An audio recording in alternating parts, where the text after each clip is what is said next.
Hello, everyone. I'm Harvey Brownstone, and today's guest is a phenomenally talented singer, songwriter, actor, and humanitarian whose magical voice took the world by storm with his debut multi-platinum hit song entitled Why I Love You, which Stevie Wonder called the wedding song of the year, and it went to number 5 on the adult R&B Billboard chart.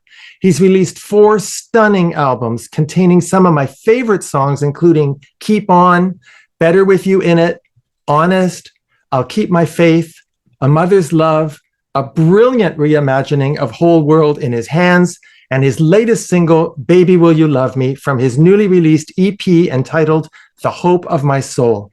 His music has had almost 1 billion digital streams, and his live concerts in the most prestigious venues in America are consistently sold out.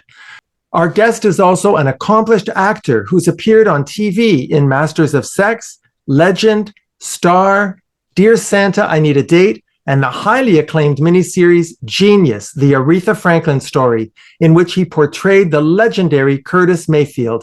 And if all of that weren't enough, our guest created a groundbreaking charitable organization, the Major Hope Foundation, which has the crucially important mandate of instilling, inspiring, and amplifying hope through entertainment, civic engagement, community development, youth engagement, confidence coaching, philanthropy, and much more.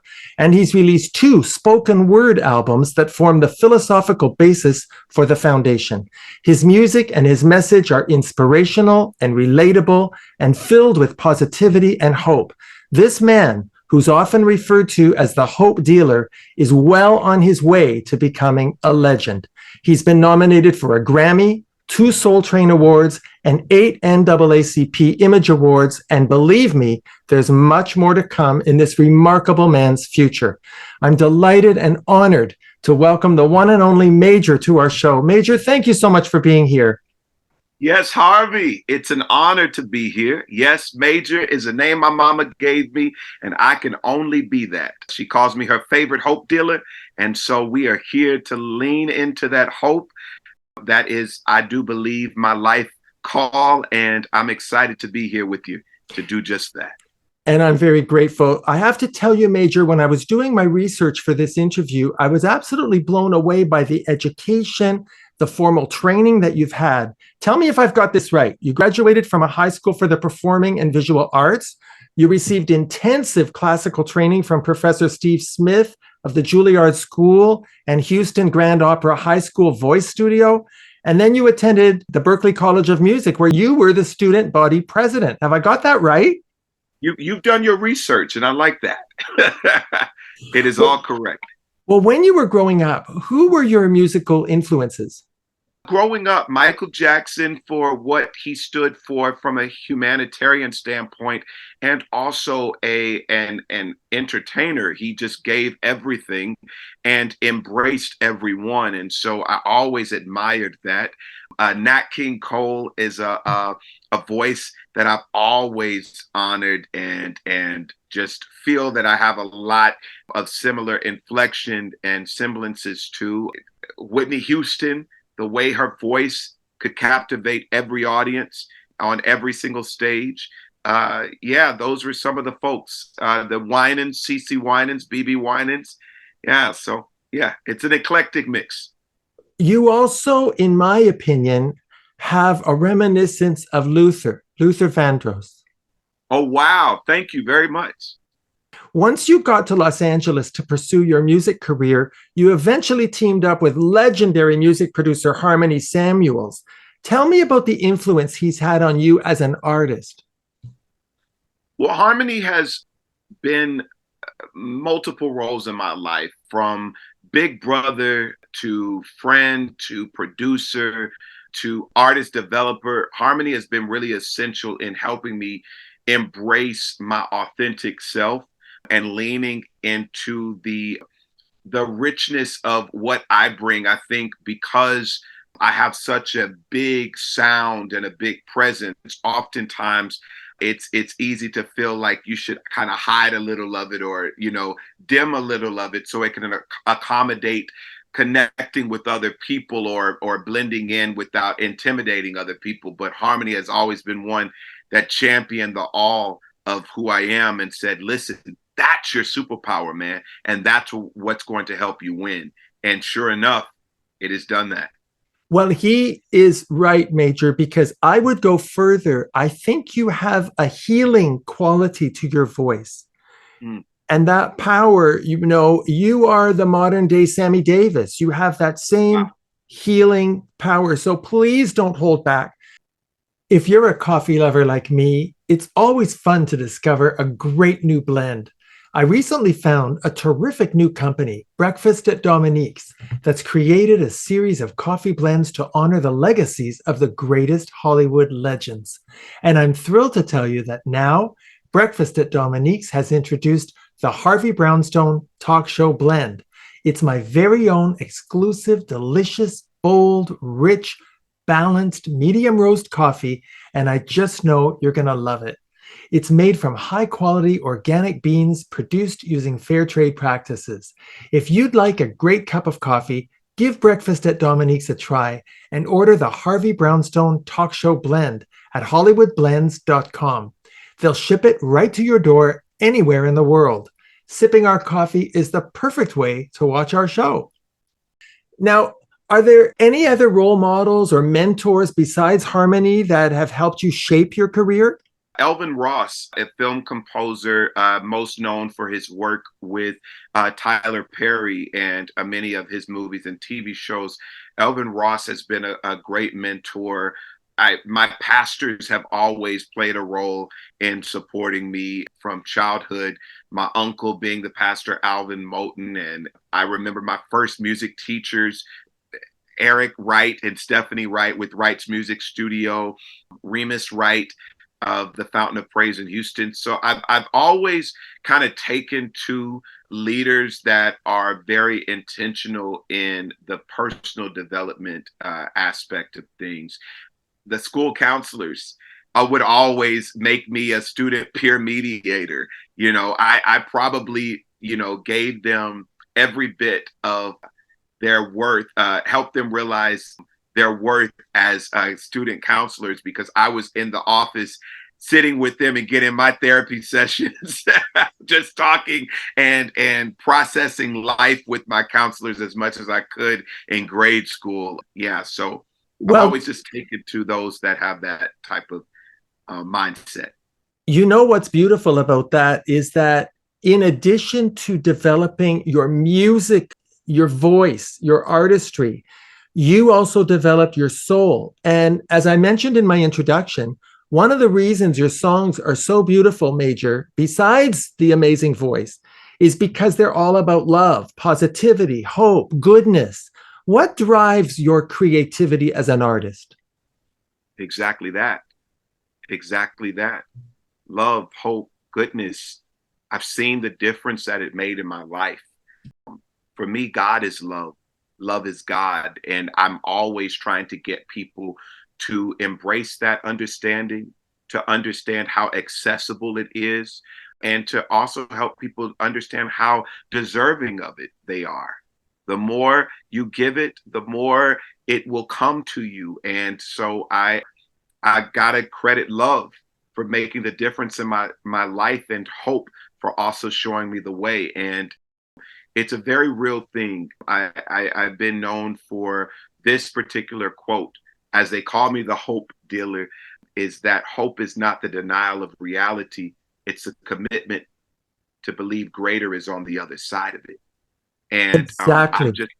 It's made the difference in my life, Harvey. Like truly, I have realized the great benefit of hope in all things, hope in life, hope in love, and hope in future.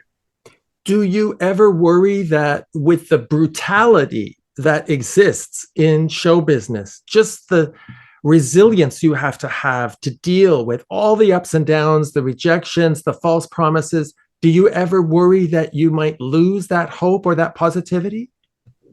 I've lost hope before, but I gained it again. I think when you surround yourself with community that speaks life, it helps you stay accountable to the greater truth that is still truth regardless of circumstance. That's why I quoted it like that. Hope is not the denial of reality. We're not pretending circumstances aren't real, that hardship isn't real, that difficulty isn't real, but it's the commitment to believe greater is on the other side of it. So understanding that every single storm, Harvey, runs out of rain, every single one. There may be casualties, there may be hardship as a result of it, but truly every storm runs out of rain. And the way I know that is because we can talk about them. We're here today to talk about the storms that we once thought we wouldn't get through. We clearly got through them. And hope was not contingent on conditions being a certain way. Joy is a radical stance. Hope is a radical stance. Love is a radical choosing, regardless of the circumstance. But when you choose it, it delivers you well into a better place of living, into a higher ground that it places you and positions you and grounds you to where you can take on whatever the weather is. So beautifully said. Now, I absolutely love your version of Whole World in His Hands. Where did you get the idea to do a new rendition of that song? I love that song. I think it's a universal song that many of us have sang all over the world, across the color line. We all know that song. He's got the whole world in his hands. And as a kid, I believed it. I still believe it to this day. The same God that had me then is the same God that has me now and has all of us, has you too. And so I'd been singing it on the road and incorporating it into my show for quite some time. And especially during the pandemic, it really resonated. There was a viral social media challenge that Tyler Perry challenged everybody to sing the song. I sang it yet again, and I was like, oh, I got to record this. My rendition of it went viral. I partnered with my production buddy by the name of Rodney Jones, and we have it now, and it's pretty special, man. I'm super excited with the outcome. The music video is special as well. Yeah. It is a magnificent rendition of the song. So, Major, what's been the biggest surprise for you about the music business? The war of authenticity. What a way to put it. The the lack of genuine compassion, Sincerity. sincerity, but it does exist in pieces, and every now and then, that will get the attention, that will get the spotlight. But it's interesting. I've never been asked this question before, but the truth is, when I got to really see what this industry really was, it really let me down to know that although oftentimes they hide under the guise of being, the engine of bringing people together, music is a universal language. Like most industries, money is the primary focus for everyone. And so, the humanity and the love and the compassion often gets lost on that quest to just make the quickest dollar. But I said, I'm just going to commit to being the example, to being the difference. It's definitely meant things have taken a little longer, but I don't regret where I land when I do land. Well, I think that one gift you have, aside from your artistry, is your intuition. You are an instinctive person and you know what feels right for you. I can feel it in your music. I can feel it now when you're talking to me. And I think that if you always listen to that little voice inside you, you will break through any efforts in the industry that may try to reshape you for financial reasons that don't feel authentic to who you really are. Does that make sense? Yes, it does. And it's pretty consistent with my understanding that I am a deep empath. I feel feel the hurt, the joys, the highs, the lows of everyone. I connect with people beyond myself. And I'm a responder of that which I feel, where am, I have an inner sense of obligation to help bring resolve. And that's where my songwriting, is inspired from, that place of feeling that I can provide language and melody that will respond to the needs in the earth, respond to the cry of the earth. Why I Love You was a love letter I wrote to God, and love wrote me back. My song Honest was me encouraging people to embrace the power of their authentic self, because that truly is your greatest superpower. Honest got me my Grammy nomination. My new song Joy in the Battle on my new EP, The Hope of My Soul. That song is about just the unapologetic audacity to hold to my joy, even when the circumstances try to steal it from me. Because if the world didn't give it, the world can't take it. And that's why I think you're a healer. So tell me, if you were to do a duets album, who would you want to sing with? Because I know who my number one choice is for you. Okay. I have a few, and I'm just going to run the list, and maybe I might name your guy. I think CeCe Winans. I would love to do a collaboration with John Legend. I would love to do a collaboration with Bruno Mars, and also Adele. So who are you thinking? Alicia. Oh, Alicia Keys? Yeah. I would love that too. Yeah. Yes. I have this vision of the two of you singing together. And I also think you would be phenomenal in a duet with Diana Ross. Oh, you're talking lofty, and I love it. Come on, bring more. Baby, that's where you're headed. I'm never wrong about these things, believe me. So my goodness. What do you think of all these? I'm 1 degree separated from Queen Diana Ross, in that I'm friends with her son, Evan Ross. We were on the TV show Star on Fox together, but he's a buddy of mine, so it would be an honor. I'm manifesting it. I'm visualizing it. Tell me, what do you think of all those singing competition shows on TV, like The Voice and Idol and America's Got Talent? What do you think of all that? I think it's great. I think it allows opportunity that for many would not have ever had. It finds people in communities that are underserved and provides them a platform that they probably would never really have. But I also have a very special connection with American Idol and The Voice. I auditioned for both. I made it to the callbacks. I made it to callbacks for American Idol. Simon said I was too polished for the show. And what a strange comment. Very strange comment. And I think they were wanting to incite me to do something crazy in order to make more of the moment. But that definitely confused me. And then I also was called into doing auditions twice for The Voice. I didn't even ask to be in to get the audition. They called me, found me, and asked me to come in, and they passed on me twice. But my vindication, I'll tell you this, Harvey, and it's amazing how life happens.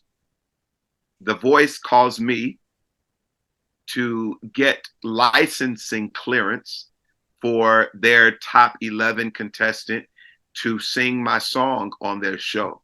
And so in the moment, I just smiled, because I'm like, well, now they're paying me to be affiliated with their show. So I'll rock with that. And I'm grateful. They used Why I Love You. That song has opened so many doors for me. It's been used on The Voice, So You Think He Can Dance, Little Big Shots on NBC, and even Oprah's Father's special. And she called me herself to tell me thank you for using it. So I didn't let that get me down. It hurt, but I kept it going. I kept it moving, and I'm glad I You never know stopped. what? If the worst criticism you ever get is that you are too polished, you are a superstar, let me tell you. Would you would you ever want to be a judge on one of those TV shows? Absolutely, because I could really help people find themselves. I think that's one of the things that I am gifted at it, helping people find their treasure. So Yeah, yeah, I think you are a natural born coach. I really yeah, do. I do confidence coaching. It's funny you said that. For my foundation, the Major Hope Foundation, I do confidence coaching, and it's really pretty special because I deal with stage performance coaching, esteem building, effective communications, and just helping people champion the uniqueness of who they are and do it unapologetically. Yeah. I want to ask you a bit about your acting career, Major. Was it always your plan to be not only a music artist, but also an actor? Oh, absolutely. Absolutely. I studied theater in everything, with the classical training, we're studying opera, and that's theater and music as well. I studied theater at Berkeley even. Yeah, I'm so grateful. I'm so grateful for my experiences because it's been a full education, the full spectrum education from theater to music. I love them both the same, but music has been my biggest moneymaker. So, what was it like to portray the legendary Curtis Mayfield in the Aretha Franklin miniseries? I mean, It that's a was, moment. yeah, it was. And to be directed by Anthony Hemingway was pretty amazing. It was an honor to work alongside Cynthia Erivo, to really champion this legend that is Curtis Mayfield. And believe it or not, Harvey, I didn't have too much information on who he was prior to the opportunity. So then I did research and I'm like, we have a lot in common. This is pretty special. This guy writes from a place of responsibility to his community, and he sings in his falsetto that is brilliant. And he has a soul aspect. I'm a soul singer. And I'm like, oh my gosh, this is incredible. And so it really was very inspiring doing that character study on him and then bringing that to life. And then in the scene that I did with him, his son, Curtis Mayfield Jr., was the engineer in the scene. He played the studio engineer. So, and he was just like, that's my dad. He gave me the thumbs up. So I was like, oh, we're here. We're leaned in. Yeah, watching it, I felt like you were channeling him. And you can't get a better compliment than having his own son tell you that you are portraying his dad. Congratulations on that. I think it's just the beginning. I told you. So you mentioned your foundation, the Major Hope Foundation. What inspired you to create that foundation? So Major Hope. And the reason you see the dot, the period there is because when you see my name, it's all caps with the period. And the story behind that is that my mom named me Major because she prayed that I'd make a major impact on the world. But she didn't tell me this until I was about to graduate college. So I went my entire childhood hating my name Oh, because it was so different.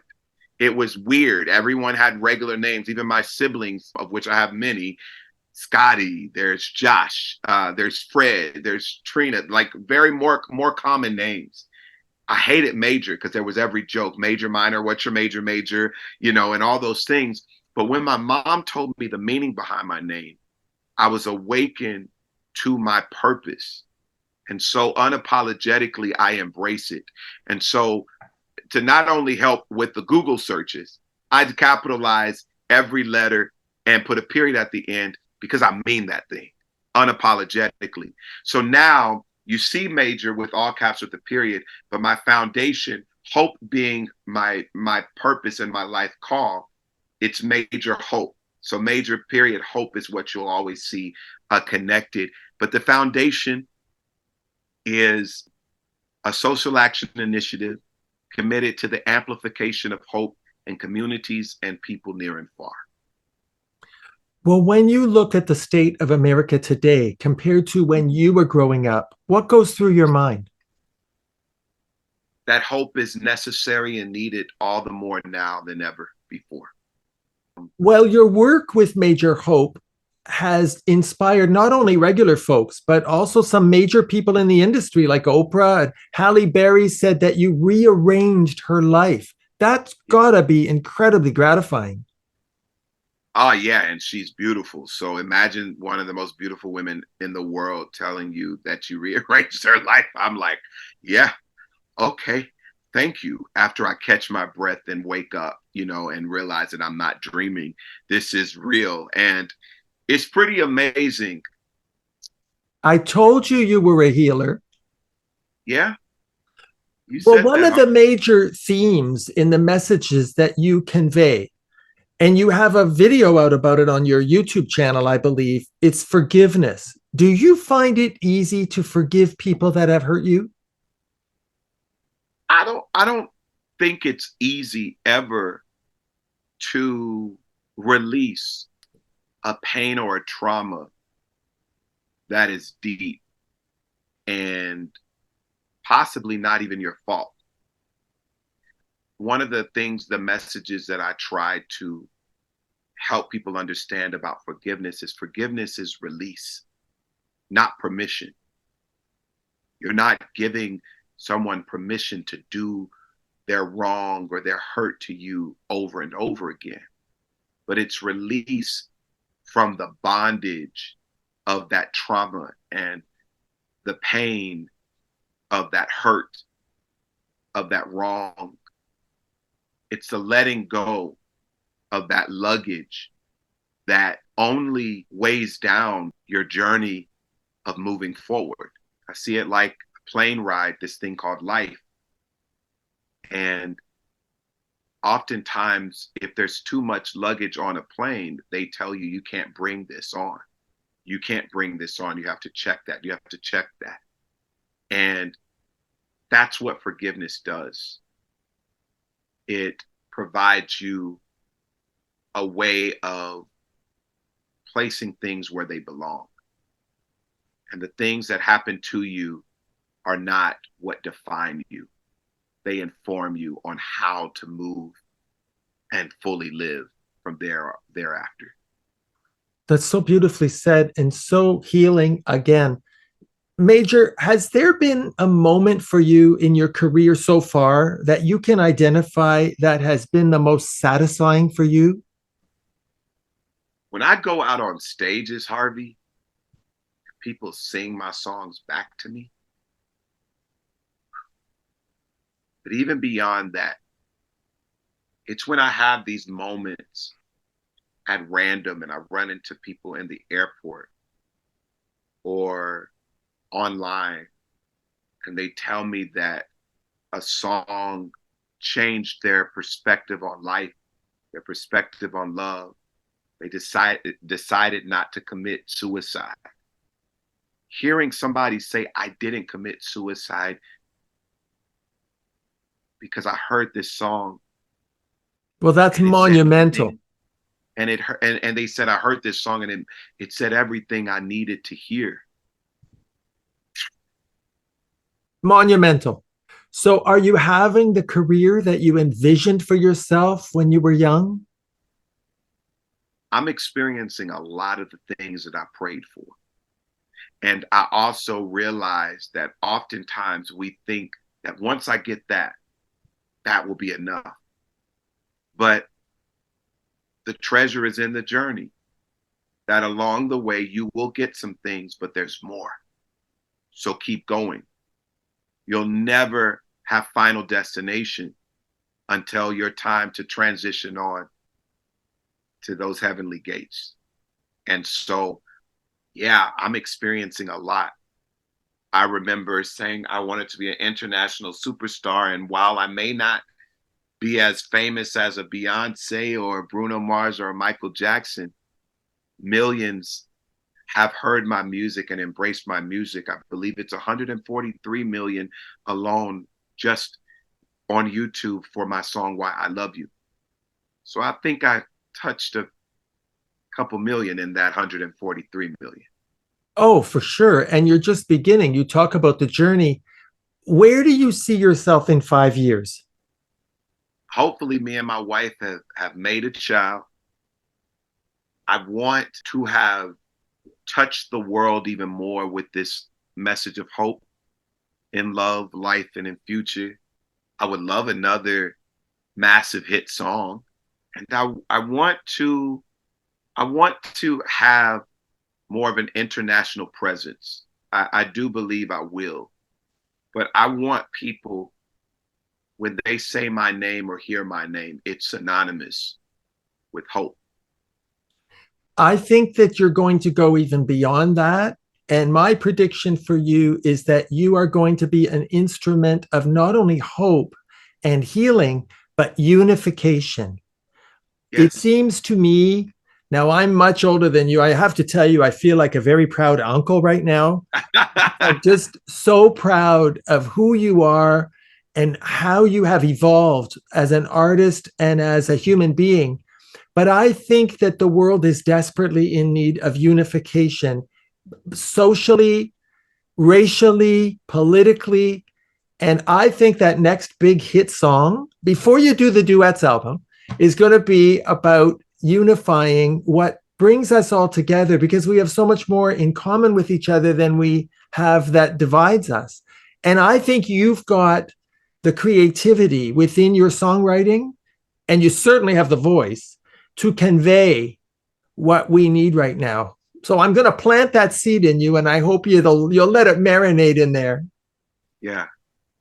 Well, it's funny because I have a few songs that are part of my new EP, The Hope of My Soul. I don't know if you've gotten a chance to listen to it yet. Sure have. But I have a song called I Prayed for You. And it is a love letter to the world that I'm praying for you. I hope you know that you are special. It says, I said a prayer for you. I said a prayer. I prayed you take the moment. I prayed you take the time to see that you were special and always on my mind. I prayed for you. That's I prayed for you. And I have another one called Hold My Hand. And it basically speaks on how much more we can get done when we do it together. So Harvey, I definitely think that there's more to come musically that can echo that message and get it out to the masses. So that message of togetherness and unification and helping people realize that we all have a seat at this table called love. Yeah, I'm with it, man. I'm with it all the way, Uncle Harvey. You're giving me goosebumps. I want to tell our viewers that you can learn more about Major, buy his music, and get involved in the Major Hope Foundation by going to the official website, nowthat'smajor.com. And don't forget to subscribe to his YouTube channel. Well, Major, it's been an absolute pleasure meeting you, and it's an honor to share my platform with an artist like you, because you're using your incredible talent to inspire, to motivate people, to make this world a better place, to make us feel the love, and because I really do believe you're a healer. Thank you so much for taking the time to appear on our show. Incredible, Uncle Harvey. It's an honor. My name is Major, and every single thing that I've said, I approve that message. Much love to you. Well, let me tell you something, sir. Your mama named you Major because she knew right from the day you were born that you were going to change the world. I have such respect for everything you're doing. Please know that you're welcome back on our show anytime. Thank you. I'm honored. Our guest has been the musical and inspirational force of nature known as my nephew, Major. His latest EP, entitled The Hope of My Soul, is now available on every major music streaming platform. My name is Harvey Brownstone. Thank you to my producer, Steve Silver, my director of programming, Deborah Batsafin, my production assistant, Rosa Puzo, my PR director, Laurie Towers, and my entire team at the XPTV1 network in the UK. Thank you all for joining us. See you next time. Thanks for watching. Be sure to check out all the great interviews on the Harvey Brownstone Interviews YouTube channel. Don't forget to subscribe and ring the bell to be notified when new videos are posted.